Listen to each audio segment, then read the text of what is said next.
ঢোকা নিষেধ এটা তো জানতাম না। এখন দেখি ঢুকতে পারি কিনা। না জানলেও অবশ্যই নিয়ে আসতাম। চেষ্টা করব ঢোকার। কারণ সাকিবের ফ্যান, সাকিবের ভালোবাসি এজন্য সাকিবের নিয়ে আসবো অবশ্যই।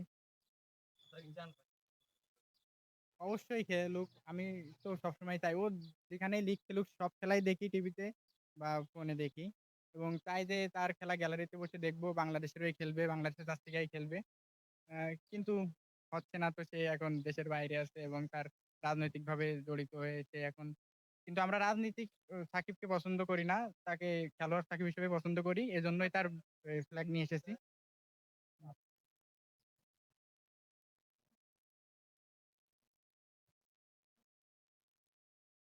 না, না কোনো ভয় নেই। আমি তো রাজনীতিক সাকিবকে ভালোবাসি না। খেলোয়াড় সাকিব হিসেবে তার জন্য নিয়ে এসেছি।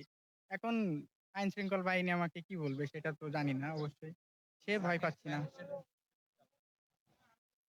হ্যাঁ, অবশ্যই চাওয়া আছে তাকে আবারও বাংলাদেশের জার্সি গায়ে দিয়ে খেলতে দিক এইটাই।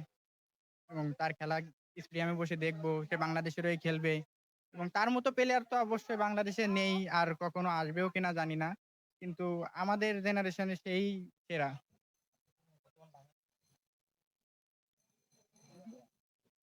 না, তার আশেপাশেও কেউ নেই। রিপ্লেস করা তো দূরের কথা। তার আশেপাশেও কেউ নেই।